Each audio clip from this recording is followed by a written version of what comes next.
আমরা যাচ্ছি এক জায়গায় ঘুরতে। তো রেল লাইন পার করে যেতে হবে আমাদেরকে, যাই হোক।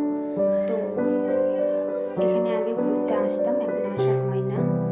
তো এখানে একটা বিল আছে, বিলই হয়তো বলে। তো খুব ভালো লাগছিল, টোটোতে করে যাচ্ছিলাম আমরা। তো এটা বাইপাসের রাস্তা, এটাও পার করে যেতে হয় যেহেতু। তো আমরা যাচ্ছিলাম, আর এইদিকে ছিল তোমার সর্ষের গাছ। আমার তো খুব পছন্দ এগুলো, তো এগুলোতে ভিডিও অনেক ভালো হয়। ভিডিও করতে করতে চলে এলাম মেলার ভেতরে। তো এই যে দেখো, এগুলো হাওয়াতে যেগুলো ঘুরে, কি যেন নাম ঠিকঠাক জানিও না আমি, যাই হোক। তারপর আমরা ভেতরে আসলাম মেলার। এখানে একটা রথ ছিল, তো আমার খুব ভালো লাগে। তো আমরা এবার মন্দিরের দিকে যাচ্ছি। তো আবার এটা দেখতে পেলাম যেটা হাওয়াতে ঘুরে, কি নাম ঠিক জানি না, কমেন্ট সেকশনে তোমরা বলতে পারো এটার নাম কি। তো আমরা যেহেতু মন্দিরটা অনেক বড়, তো এখানে অনেক মানুষ এসেছিল, সবাই ঘুরছে, আমরাও ঘুরছিলাম।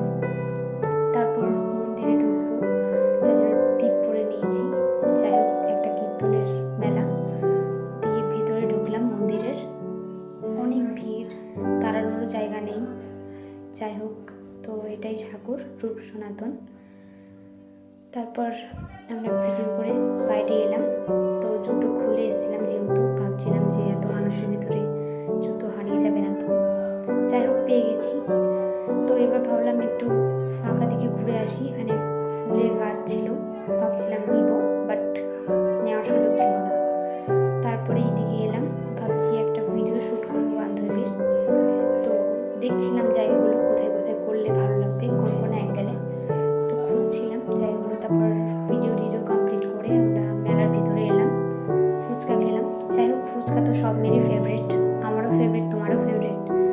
তো যখন তখন ফুচকাটা খাওয়াই যায়। তারপর ফুচকা খেয়ে